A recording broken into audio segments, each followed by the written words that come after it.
نحمده ونصلي ونسلم على رسوله الكريم اما بعد فاعوذ بالله من الشيطان الرجيم بسم الله الرحمن الرحيم وما من دابة في الارض الا على الله رزقها ويعلم مستقرها ومستودعها كل في كتاب مبين صدق الله العظيم اللهم صل على سيدنا مولانا محمد وبارك وسلم صلوا علیہ. سلسلہ تفسیر القرآن کی 12ویں نشست کے ساتھ آج حاضر ہیں اور آج ہم خلاصہ تراویح 12ویں پارے کا پیش کرنے جا رہے ہیں. تفسیری خلاصہ. اللہ تعالیٰ ہمیں حق سچ بیان کرنے کی توفیق عطا فرمائے. سورہ ہود کی صرف 5 آیتیں 11ویں پارے میں ہیں اور اس کی 123 آیتوں میں سے باقی 118 آیتیں یہ 12ویں پارے میں ہیں. اس کا آغاز 12ویں پارے کا ہوا وما من دابۃ فی الارض الا علی اللہ. اللہ تعالیٰ فرماتا ہے کہ زمین پر چلنے والی ہر چیز، ہر جاندار جو زمین پر چلتا ہے رینگتا ہے، اس کا رزق اللہ کے ذمے ہے، اللہ کے ذمہ کرم پر ہے اور اللہ اس کا ٹھکانہ بھی جانتا ہے. یعلم مستقرہا ومستودعہا. مستقر سے مراد ہے اس کے باپ کی پشت یا ماں کا رحم مادر جس میں وہ 9 مہینے ٹھہرتا ہے، یا زمین پر جائے سکونت. ومستودعہا اور پھر سپردگی کی جگہ، اس کا مکان، اس کی قبر کہاں، وہ یعنی کہاں اس کا آغاز ہے، کہاں اس کا اختتام ہے. اس کی دفن ہونے کی جگہ بھی میرا رب جانتا ہے اور پیدائش بھی رب جانتا ہے. ہر چیز کل فی کتاب مبین، ایک واضح کتاب میں موجود ہے. اور وہی اللہ ہے خلق السماوات والارض فی 6 ایام، جس نے آسمانوں اور زمین کو 6 دن میں پیدا فرمایا. وکان عرشہ علی الماء، اور اس کا عرش پانی پر ہے. لیبلوکم ایکم احسن عملا، تاکہ وہ پرکھے کہ تم میں سے اچھے عمل کون کرتا ہے. اور پھر آگے فرمایا اگر ہم انسان کو وَلَئِنْ أَذَقْنَا الْإِنسَانَ مِنَّا رَحْمَةً، اگر ہم انسان کو اپنی رحمت سے کچھ چکھائیں پھر اس سے وہ چھین لیں تو وہ مایوس ہو جاتا ہے. اور اگر مصیبت کے بعد اسے کوئی نعمت مل جائے تو پھر وہ سمجھتا ہے کہ مجھ پر اللہ کا کرم ہو گیا. لَيَقُولَنَّ ذَهَبَ السَّيِّئُ، میرے گناہ مجھ سے رب نے دور کر دیے. اِنَّهُ لَفَرِحٌ فَخُورٌ، وہ شیخی بھی بگاڑنے والا ہو جاتا ہے، شیخی بگاڑتا ہے. فرمایا یہ عمل ٹھیک نہیں ہے. نہ مصیبت میں یا نعمت کے بعد مصیبت آنے پر نہ شکراپن اچھا ہے، اور نہ ہی نعمتوں کے بعد تکلیف آنے پر یا تکلیف کے بعد نعمت آ جانے پر یہ کہنا کہ میں بالکل گناہوں سے صاف ہو گیا ہوں، پاک ہو گیا ہوں، تو میں تو بڑا نیک ہو گیا ہوں، مجھ پر اللہ کا کرم اور فضل ہو گیا کیونکہ اب جو ہے میں اچھا ہو گیا ہوں، یا مجھ سے گناہ چلے گئے اس لیے اللہ مجھے نعمت عطا فرما رہا ہے. فرمایا یہ دونوں چیزیں ٹھیک نہیں ہیں. اِلَّا الَّذِينَ صَبَرُوا وَعَمِلُوا الصَّالِحَاتِ، مگر وہ جو صبر کرے اور نیک عمل کرے. اولئک لہم مغفرۃ وَاجر کبیر، ان کے لیے مغفرت بھی ہے اور اجر کبیر بھی ہے. اب اسی سورہ ہود میں نے عرض کیا کہ انبیاء کرام کا تذکرہ ہے اور ایک بار پھر حضرت نوح علیہ السلام کا بھی تذکرہ ہے. وَلَقَدْ أَرْسَلْنَا نُوحًا إِلَىٰ قَوْمِهِ، نوح علیہ السلام کو ہم نے بھیجا قوم کی طرف. إِنِّي لَكُمْ نَذِيرٌ مُبِينٌ اللہ تعبدوا الا اللہ، نہ عبادت کرو مگر اللہ کی. انی اخاف علیکم عذاب یوم علیم، میں تمہیں ڈراتا ہوں دردناک عذاب سے. اب جب حضرت نوح علیہ السلام کا تذکرہ ہوا تو حضرت نوح علیہ السلام کے اس واقعے میں حضرت نوح علیہ السلام نے یہ عرض کی اللہ کی بارگاہ میں، اے میرے اللہ میری قوم نہیں مان رہی، ایمان نہیں لا رہی. تو اللہ تعالیٰ نے فرمایا وَاصْنَعِ الْفُلْكَ، پھر کشتی بنائیے. بیائیوں نے ہمارے سامنے بنائی، ہم دیکھ رہے ہیں، مشاہدہ فرما رہے ہیں. اب 37 نمبر آیا ہے، کشتی بن رہی ہے، اللہ کے نبی بنا رہے ہیں. اور پھر جب کشتی بن گئی، حتی اذا جاء امرنا، جب ہمارا امر آ گیا، وفارت التنور، اب کیفیت کیا ہوئی، ہر طرف پانی ہے، تنور ابل پڑے، ہر طرف سے پانی ہے. ہم نے کہا کہ قلنا، ہم نے کہا سوار کر لیجئے اس کشتی میں، من کل زوجین اثنین، ہر چیز کا جوڑا جوڑا 2 2. اب اللہ کے نبی نے سوال کیا اور یہ دعا ہے وقال ارکبوا فیہا بسم اللہ مجریہا و مرساہا. یہ آیت نمبر 41 ہے، سورہ ہود کی 12واں پارہ ہے. سوار ہوتے جاؤ اور یہ پڑھتے جاؤ ارکبوا فیہا، اس میں یہ کہتے ہوئے سوار ہو جاؤ بسم اللہ مجریہا و مرساہا، بے شک اللہ کے نام سے ہے اس کا چلنا اور اس کا ٹھہرنا. ان ربی لغفور رحیم، میں رب بخشنے والا بھی ہے اور رحم فرمانے والا بھی.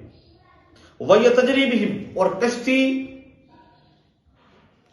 پہاڑ جیسی موجیں تھی اس طوفان کی، وہ جو پانی تھا طوفان کا، لیکن وہ کشتی لے کے چل رہی تھی.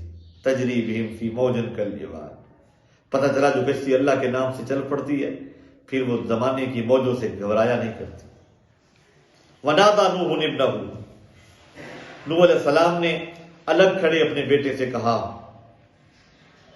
ارکب معنا ولا تکن مع الکافرین، کافروں کے ساتھ نہ ہو جاؤ، آ جاؤ ہمارے ساتھ سوار ہو جاؤ. قال سآوی الی جبل یعصمنی من الماء، پسر نوح کنان نے کہا قال سآوی الی جبل یعصمنی من الماء، اس نے کہا میں کسی پہاڑ کی پناہ میں آ جاؤں گا، مجھے نیک لوگوں کے ساتھ جانا اچھا نہیں لگتا اور یہ پہاڑ مجھے پانی سے بچا لے گا. قال لا عاصم اليوم من امر اللہ، فرمایا آج کے دن کوئی نہیں بچانے والا. پھر ان دونوں کے درمیان جو ہے وہ ایک موج حائل ہو گئی اور نوح علیہ السلام کا بیٹا اس میں ڈوب گیا. وقیلا، کہا گیا یا ارض ابلعی ماءکی، اے زمین اب پانی کو پی لے. ویا سماء اقلعی، اب حکم ہوا اے زمین پانی نگل لے، اے آسمان تھم جا. وغید الماء وقضی الامر، اور پانی خشک ہو گیا، اللہ کا فیصلہ نافذ ہو گیا. واستوت علی الجودی، وہ جو جودی پہاڑ تھا اس پر آ کر جناب نوح علیہ السلام کی کشتی ٹھہر گئی. وقیل بعدا للقوم الظالمین، اب نوح علیہ السلام نے ندا دی اپنے رب کو یا رب، فقال ربی ان ابنی من اہلی، اے اللہ میرا پتر تو میرے اولاد میں سے تھا، میرے اہل میں سے تھا. وَإِنَّ وَعْدَكَ الْحَقُّ، اور تیرا وعدہ تو سچ ہے اور تو احکم الحاکمین ہے. اب آیت نمبر 46 پڑھیں اور لفظہ طاری ہو جاتا ہے رب کعبہ قسم ہے جب میں یہ پڑھتا ہوں. عجیب کیفیت ہوتی ہے جب اللہ کے نبی کو کہا جا رہا ہے یا نوح انہ لیس من اہلک، اے نوح یہ بیٹا تیرا ہے لیکن تیرے اہل میں سے نہیں ہے، یہ تیرے اہل بیت میں نہیں ہے. انہ عمل غیر صالح، اس لیے کہ اس کے عمل اچھے نہیں ہیں، اعمال اچھے نہیں ہیں، یہ آپ کے نقش قدم پر نہیں ہے. شیخ سعدی طلب کرے اس آیت کا ترجمہ کرتے ہوئے فرماتے ہیں پیسر نو بابدان نشست خاندان نبوتش گم شد. فرمایا بیٹا نوح علیہ السلام کا تھا، بری مجلس میں چلا گیا، برے لوگوں میں چلا گیا، نبوت کے خاندان کی برکتیں چھن گئی. اللہ اکبر. ہمارے لیے لمحہ فکریہ ہے اپنے اعمال کی اصلاح، اپنے اعمال کی اصلاح، اس کے بغیر کوئی چھٹکارا نہیں ہے. جناب ہود علیہ السلام کا تذکرہ ہوا، قوم عاد کی طرف جناب ہود علیہ السلام کو بھیجا گیا. یہی ہر نبی کا یہی پیغام تھا. محبوب ان کو بتائے نا، وہ بھی آ کر یہ کہہ رہے تھے یا قوم اعبدوا اللہ ما لکم من الہ غیرہ، اے میری قوم اللہ کی عبادت کرو، اللہ کی عبادت کرو، کوئی اس کے علاوہ کوئی اور معبود نہیں ہے. میں بھی تم سے کوئی اجر نہیں مانگتا، کوئی بدلہ نہیں مانگتا. اور پھر حضرت صالح علیہ السلام کا ذکر ہے جو قوم سمود کی طرف نبی بن کر آئے، اور پھر ان کی قوم نے سرکشی کی اور ان کی اونٹنی کی کونچیں کاٹ ڈالی، اللہ کا عذاب ان پر بھی آ گیا. تو پتہ چلا انبیاء علیہ السلام کی قومیں جب ان کی نافرمانی کرتی تھی اللہ کا عذاب آ جاتا تھا، اور جب اللہ کا عذاب آتا تھا تو قومیں تباہ ہو جاتی تھی. تو بتایا جا رہا ہے اے مکے والو تم بھی سوچ لو، دیکھ لو، میرے نبی علیہ السلام کی پیروی کر لو، کہیں یوں نہ ہو تم بھی عذاب کے مستحق ٹھہرو. لیکن میرے نبی علیہ السلام نے کبھی بھی بد دعا نہیں دی. پھر حضرت لوط علیہ السلام کا ذکر ہے، اس کے بعد جناب شعیب علیہ السلام کا ذکر ہے.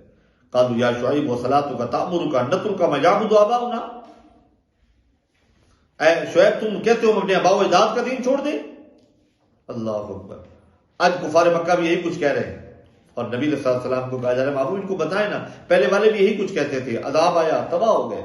پھر حضرت موسیٰ علیہ السلام کا پھر ذکر آیا آیت نمبر 92 میں، 92، 93، 95، 96 تک، اور 96 ہے وَلَقَدْ أَرْسَلْنَا موسیٰ بِآیَاتِنَا وَسُلْطَانٍ مُبِینٍ، اور ہم نے موسیٰ علیہ السلام کو اپنی آیات کے ساتھ بھیجا، اپنے معجزات کے ساتھ بھیجا۔ اور یہ پھر حضرت موسیٰ علیہ السلام کا واقعہ بیان ہوا، اور اس کے ساتھ ہی سورہ ہود اپنے اختتام تک پہنچتی ہے۔ اس کے بعد سورہ یوسف کا ذکر ہے، اور سورہ یوسف شروع ہو رہی ہے۔ سورہ یوسف مکی سورہ ہے اور 111 آیتیں ہیں، اور اس سورہ مبارکہ کے 12 رکوع اور اس کے 12 رکوع ہیں۔ ترتیب مصحفی کے اعتبار سے یہ 12ویں سورہ ہے، اور ترتیب نزولی کے اعتبار سے یہ 53 نمبر سورہ ہے، 53 نمبر سورہ ہے۔ یہ بھی مکی سورہ ہے۔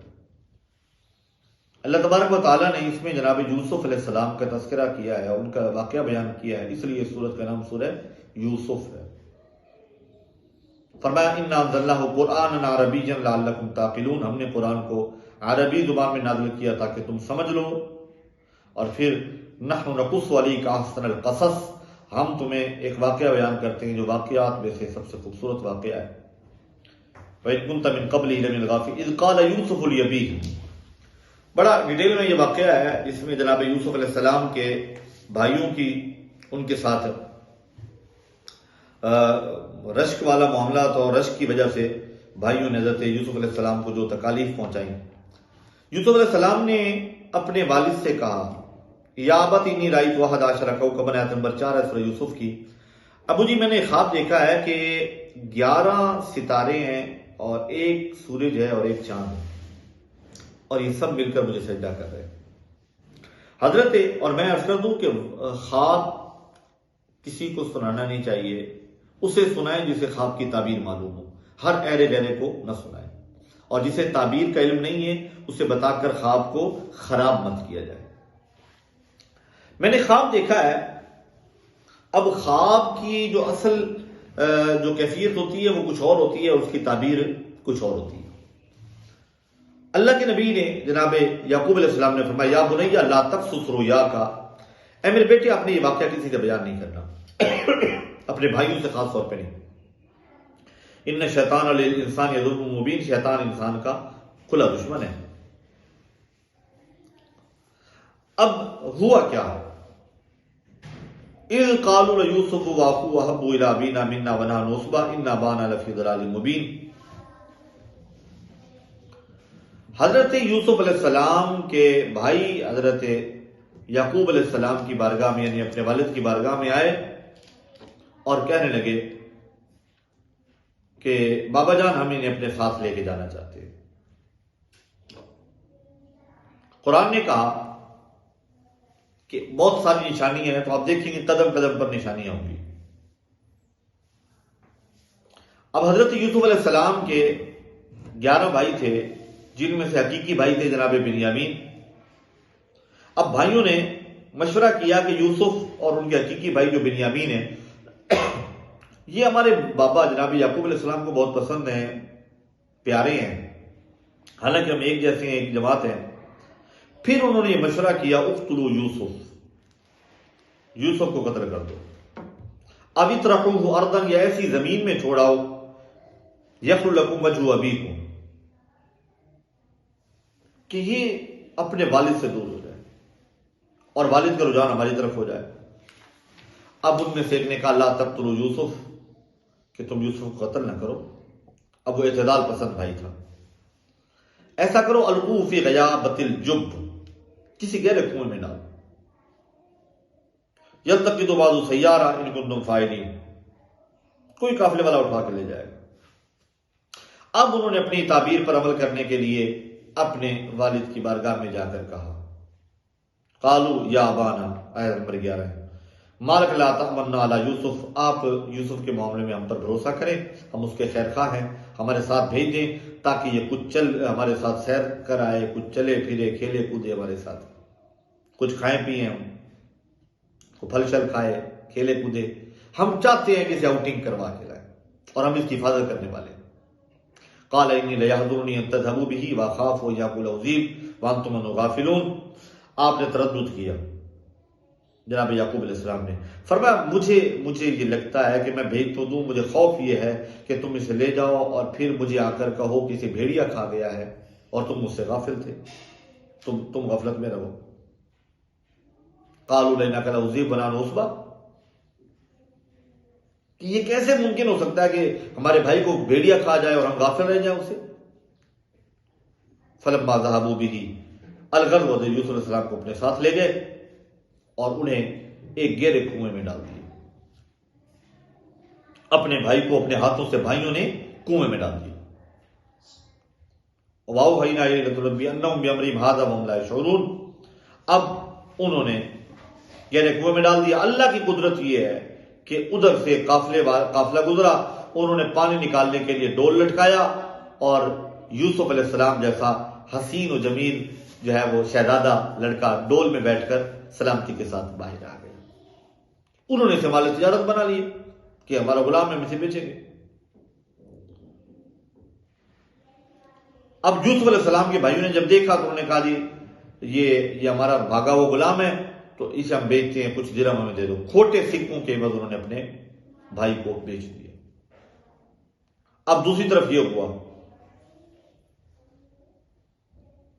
وجاؤ اباہم عشاء یبکون، یہ بھائی گئے رات کے وقت، عشاء کے وقت، اور روتے ہوئے گئے، جھوٹا خون لگا لیا، ایک بکری کا بچہ ذبح کیا، اس کا خون یوسف علیہ السلام کی قمیص پر ڈالا اور روتے ہوئے چلے گئے۔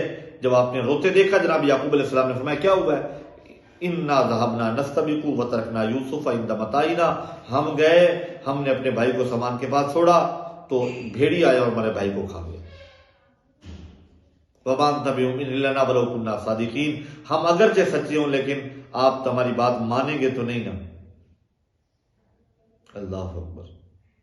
اب یہ جھوٹا موٹا خون جو لگا کر آئے تو اللہ کے نبی نے ایک جملہ کہا، فَصَبْرٌ جَمِيلٌ، میرے لیے صبر جمیل ہی بہتر ہے۔ اب قافلے والوں نے یوسف علیہ السلام کو مصر میں لے جا کر عزیز مصر کے ہاں بیچ دیا، اور عزیز مصر نے، اب مصر کا جو بادشاہ ہوتا تھا اسے عزیز کہا جاتا تھا، تو عزیز مصر نے اپنی بیوی سے کہا کہ یہ کہ عزت والا نوجوان لگتا ہے تو آپ نے اس کا خیال رکھنا ہے، عزت سے رکھنا ہے، اسے ہم اپنا بیٹا بنا لیتے ہیں۔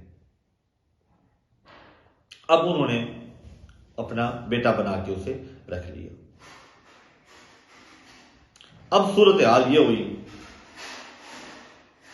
کہ جب یوسف علیہ السلام پختہ عمر کو پہنچے، ولما بلغ اشدہ، جب یہ پختہ عمر کو پہنچے، آتینا حکم و علم، اللہ نے نبوت سے سرفراز فرمایا، ہم اسی طرح احسان کرنے والوں کو بدلہ دیتے ہیں۔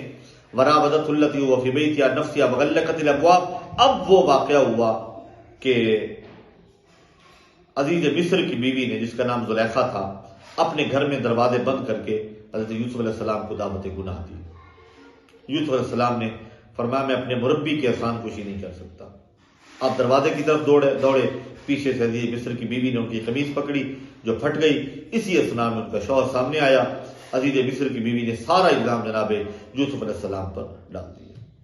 چنانچہ خود عزیز مصر کی بیوی کے خاندان سے ایک فرد نے گواہی دی کہ اگر یوسف کی قمیص سینے کی جانب سے پھٹی ہے تو یہ قصوروار ہیں، اگر پیچھے کی جانب سے پھٹی ہے تو عورت قصوروار ہے۔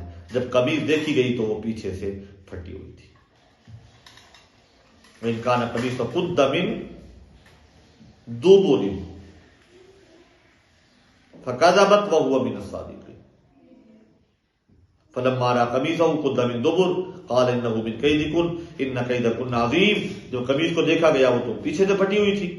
قَالَ إِنَّهُ مِنْ كَيْدِكُنَّ، عزیز مصر نے کہا یہ تم عورتوں کی سازش ہے اور تمہاری سازش بہت سنگین ہے۔ پھر انہیں قید کر دیا گیا۔ اللہ تعالی نے فرمایا اس عورت نے ان سے گناہ کا قصد کیا اور انہوں نے اس سے بچنے کا قصد کیا۔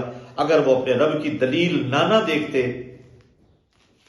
اگر انہیں لولا ارى برہان ربی، اگر وہ اللہ کی جو ہے وہ دلیل کو نہ دیکھتے، برہان کو نہ دیکھتے، اللہ اکبر، تو معاذ اللہ گناہ میں مبتلا ہو جاتے۔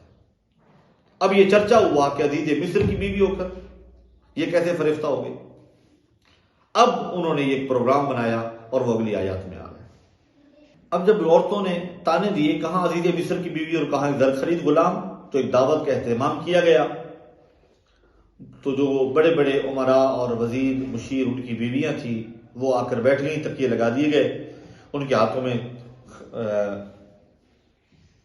چاقو دیے گئے اور انہیں کہا گیا کہ جب وہ تشریف لائیں تو آپ نے ان کی زیارت کرنی اور یہ پھل کاٹ کے کھا لینے۔ فلما رأینہ اکبرنہ وقطعن ایدیہن وقلن حاشا للہ ما ھذا بشرا، پس جب عورتوں نے دیکھا جناب یوسف علیہ السلام کو آتے ہوئے، ان کی نگاہیں اٹھیں اور مکھڑے کا دیدار ہوا تو چھریاں چلائیں تو پھل بھی کٹ گئے اور انگلیاں بھی کٹ گئیں۔ وقلن حاشا للہ ما ھذا بشرا، اور وہ سب عورتیں کہنے لگی یہ اللہ کی قسم یہ بشر نہیں، یہ ملک کریم ہے، یہ فرشتہ ہے۔